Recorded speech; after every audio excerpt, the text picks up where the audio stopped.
नमस्ते। हम अपना नया वीडियो लेके आपके सामने हाजिर हैं।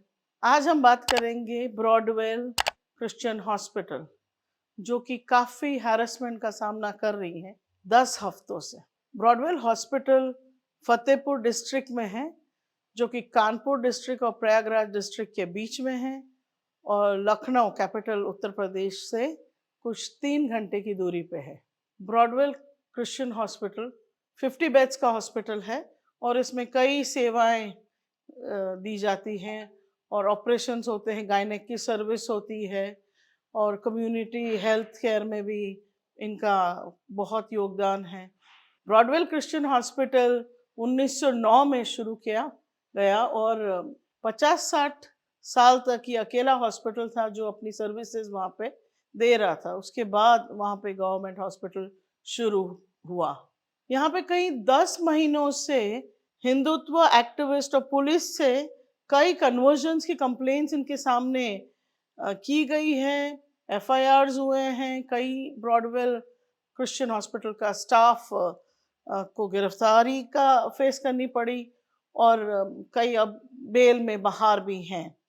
तो जानते हैं हम उनके managing director doctor Sujit Varghese से कि क्या-क्या वहाँ पे हो रहा है, किस तरह की तकलीफें का सामना वो कर रहे हैं। डॉक्टर वर्गीस, आप प्लीज हमें बताएं कि ब्रॉडवेल क्रिश्चियन हॉस्पिटल किस तरीके का मुश्किलों का सामना फेस कर रही है अप्रैल 2022 से। अप्रैल 14 तारीख 2022 में पूरा दुनिया में ईसाई लोग सेलिब्रेट करने वाले एक प्रार्थना का समय है, मॉन्डी थर्सडे।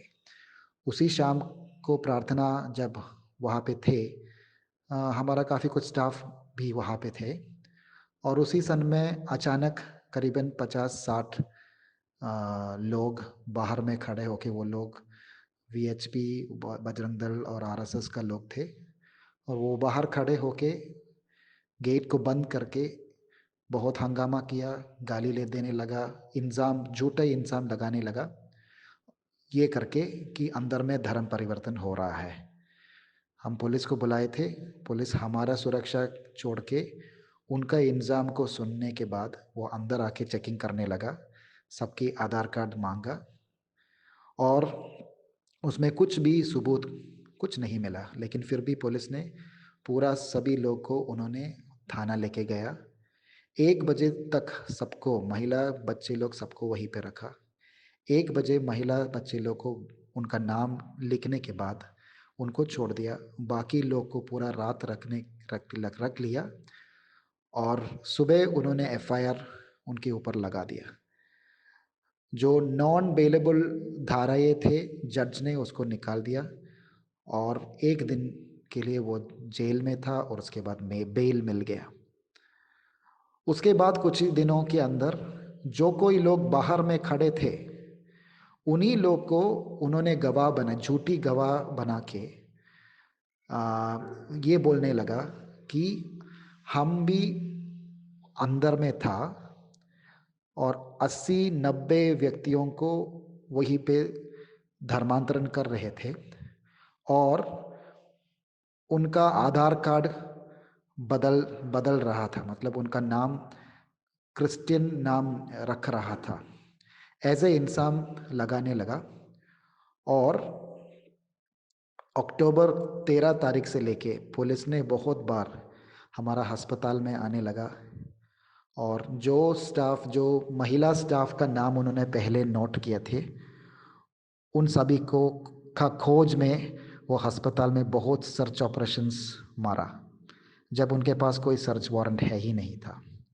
उस समय बहुत सारी टाइम हमारा डॉक्टर्स का ले लिया।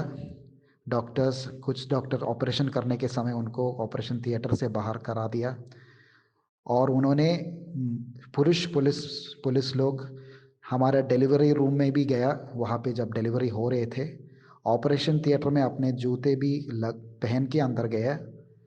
बहुत पेशेंट्स को हमको रेफ़र करना पड़ा उसी समय पे और बहुत कुछ हमारे स्टाफ को परेशान किया और कुछ समय रात को भी आने लगा हमारा स्टाफ का घरों पे खोज करने के लिए, बिना कोई महिला पुलिस के बिना।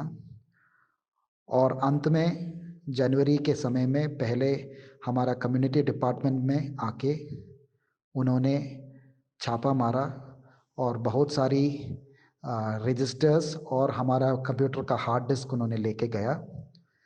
फिर 2 हफ्ते बाद जनवरी 18 तारीख को उन्होंने आके हमारा अकाउंट्स डिपार्टमेंट में भी आके काफ़ी हमारा कंप्यूटर्स का हार्ड डिस्क को उन्होंने ले लिया और बहुत कुछ धमकी दे दिया, अरेस्ट का धमकी।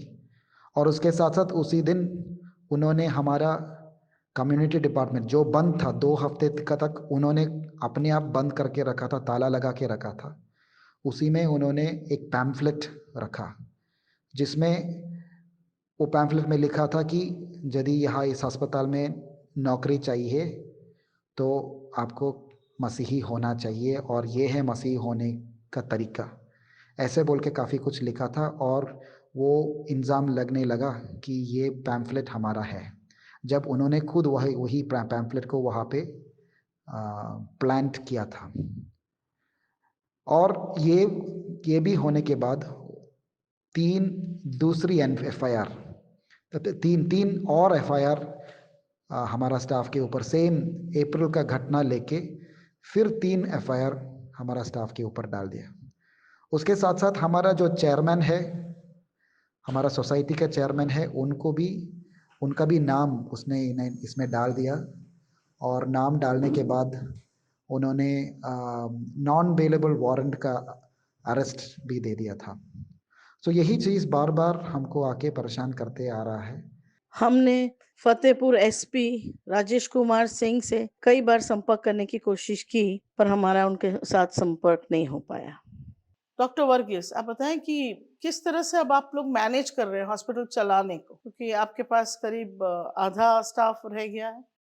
अभी भी हॉस्पिटल का काम हो रहा है, पेशेंट्स थोड़ा कम है, लेकिन फिर भी हमने अभी तक फैसला यही किया है कि जितना भी प्रॉब्लम्स होगा तो भी हम हॉस्पिटल बंद नहीं करेंगे, क्योंकि हम यहाँ का लोग को सेवा करने के लिए आए हैं और जितना तक प्रॉब्लम होगा तो भी जितना तक हमसे हो सके हॉस्पिटल ना बंद करके पेशेंट का सेवा करते रहेंगे। डॉक्टर वर्गीस, आपको हमारी जुडिशरी एंड लॉ व्यवस्था पे विश्वास है? आप मानते हैं कि आपको जस्टिस मिलेगा? हम भारत देश का जुडिशरी के ऊपर हमारा एक फेथ है कि वो सही सच के लिए वो खड़े रहेंगे और न्याय लेके आएंगे। जो अन्याय हमारे ऊपर हो रहा है उसके प्रति हमारा लीगल टीम भी काम कर रहा है और जैसे उनका एडवाइस के अनुसार हम आगे जा रहा है। और जितना भी वो जितना भी परेशान करेंगे तो भी हम ये विश्वास करता है कि ये सबको देखने वाला एक व्यक्ति है और उस परमेश्वर के ऊपर हम विश्वास करते हैं। तो क्या वजह है कि ब्रॉडवेल क्रिश्चियन हॉस्पिटल, जो कि 114 साल से काम कर रहा है, वो इस तकलीफों का सामना अभी कर रहा है? कन्वर्जन्स की बात अभी तक नहीं आई, पर 114 साल के बाद अब उनको ये फेस करना पड़ रहा है कि वहाँ पे कन्वर्जन्स हो रहे हैं। हमें लगता है कि जो सुप्रीम कोर्ट में अभी पीआईएल दाखिल की गई है एंटी कन्वर्जन लॉज के अगेंस्ट, तो उसमें ये प्रूव करने की शायद कोशिश हो सकती है इंडिया में कन्वर्जन्स हो रहे हैं। तो इस तहत में ये बातें चल रही हैं और कई कई जगहों पे कन्वर्जन्स के जो आरोप हैं वो लग रहे हैं लोगों पे। या तो फिर ब्रॉडवेल क्रिश्चियन हॉस्पिटल एक बहुत प्राइम लोकेशन में लोकेटेड है और बहुत अच्छी खासी जमीन है उनके पास, तो लैंड माफिया भी इस जगह में इंटरेस्टेड हो सकता है। या तो फिर कोई प्राइवेट प्लेयर हो सकता है जो इंटरेस्टेड है इनकी हॉस्पिटल सर्विसेज, जो बहुत ही नॉमिनल कॉस्ट पे ये लोग प्रोवाइड करते, कि वो बंद की जाए ताकि प्राइवेट सेवाओं को फायदा मिले इससे। कई बातें हो सकती हैं, आगे चल के हमें पता चलेगा कि कौन सी बात सही है। पर अभी हाल में नवंबर 2022 में United States Commission on International Religious freedom की रिपोर्ट आई थी, उसके बारे में मैं थोड़ा सा आपको बताना चाहती हूँ। US commission on International Religious freedom की जो रिपोर्ट इंडिया के ऊपर है, जो नवंबर 22 में रिलीज हुई, उसमें ये कहा गया, और जो मैं आपको पढ़ के सुनाती हूँ। इन 2022 religious freedom conditions in India remained poor. During the year, the Indian government at the national, state, and local levels continued to promote and enforce policies including laws targeting religious conversion, interfaith relationships, and class strata that negatively affect Muslims, Christians, Sikhs, Dalits, and Adivasis. ये report में ये भी कहा गया कि religious minorities continue to face targeted violence and discrimination of being perceived as a threat to Hinduism. ये report में ये भी नोट किया कि इंटरनेशनल क्रिश्चियन कंसर्न जो कि एक एनजीओ है, उसने डॉक्यूमेंट करे हैं 50 ऐसे इंसिडेंट जो कि जून और अक्टूबर 2021 के बीच में हुए, जहां क्रिश्चियन कम्युनिटी सिर्फ उत्तर प्रदेश स्टेट में ही टारगेट की गई मेजॉरिटी कम्युनिटी से।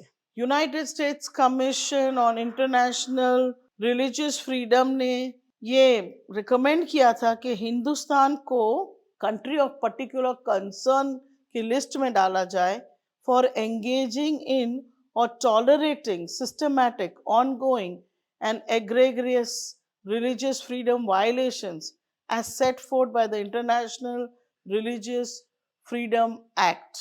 हालांकि आपको ये बता दें हम कि जो यूएस का स्टेट डिपार्टमेंट है, उनने इंडिया को उस लिस्ट में नहीं डाला। कंट्रीज ऑफ पर्टिकुलर कंसर्न की जो लिस्ट है उसमें इंडिया का नाम नहीं है। आपको हमारा वीडियो कैसा लगा आप ज़रूर बताएं, कमेंट करें और ज़रूर इसको सब्सक्राइब करें और शेयर करें।